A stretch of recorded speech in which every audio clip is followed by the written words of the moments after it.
Bienvenue à tous sur ma chaîne BFX. Aujourd'hui, 5e partie de la coque. On continue les travaux. Alors, la stole arrière a été soudée, jointée et blacksonnée. On voit la partie ici aussi. C'est tout neuf.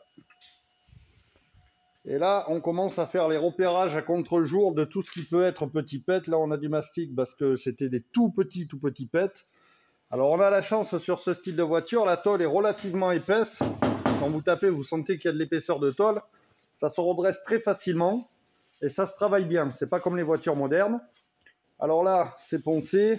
On va poncer le véhicule entièrement au 400 parce qu'on doit la peindre entièrement intérieur comme extérieur. Et on va la prêter entièrement.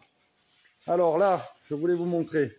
Ici, il y avait des trous qui avaient été faits par l'ancien propriétaire pour mettre des rétros, un rétro adaptable. Le nouveau propriétaire, ça lui plaît absolument pas. Alors vous avez un trou ici et là il y en avait un autre ici. Alors à savoir que on ne met pas de mastic sur un ouvrant. Pourquoi? Parce qu'à force de claquer, d'ouvrir la porte et les vibrations, si vous mettez du mastic ou ce qu'on appelle de la choucroute, vous allez avoir le contour.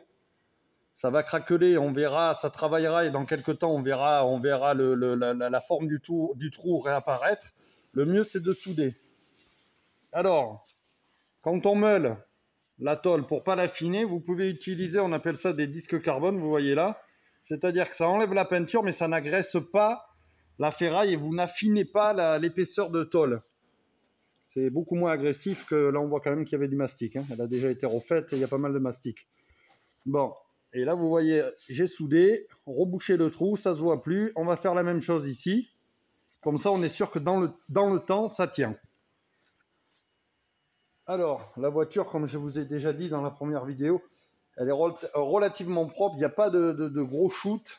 Là, on en a un ici. Quand vous voyez à contre-jour, ici, c'est enfoncé. Cette partie-là. Mais sinon, le reste de la caisse est assez propre. Voilà. Alors, on va faire la préparation de la caisse. Et ensuite, il y a les éléments, les ailes. Je vais vous montrer. Les ailes, il y en a une qui est fissurée sur le bord. On va la consolider, la réparer et la ressouder. Et comme je vous disais, ce qui est bien, c'est que c'est assez facile à travailler parce que c'est de la tôle épaisse. Je radote, mais je le dis, parce que ça se travaille vraiment bien. Voilà. Alors, on fera une prochaine vidéo. Là, je vais faire le tour de la voiture, repérer les petits pets, la poncer entièrement.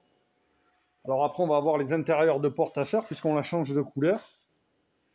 Les intérieurs de porte, tableau de bord. On va démonter le volant. Et la poncer entièrement, la prêter.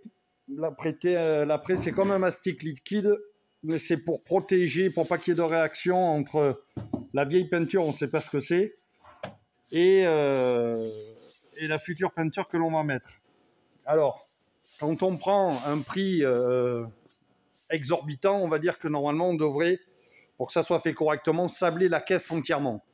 Là, vous partez comme ça sur une caisse complètement sablée où on est à la tôle, on voit le moindre défaut, on voit tout. Là, on ne peut pas par rapport au budget qui a été pris et le client n'a pas le budget non plus. Parce qu'après, ça se chiffre en milliards de dollars ou de roubles. En ce moment, 1 milliard de roubles, ça fait à peu près 1000 euros. Ça doit être ça, même pas. Voilà. Et c'est pour ça qu'on va carrément apprêter le véhicule entièrement pour pouvoir bloquer en cas de réaction. Voilà, je vous ferai une autre vidéo. N'hésitez pas à vous abonner, à liker. Et puis à dire ce que vous pensez. Et si vous avez des questions à poser sur la carrosserie, n'hésitez pas. Et puis je vous dis à la prochaine vidéo. Ciao, bonne journée.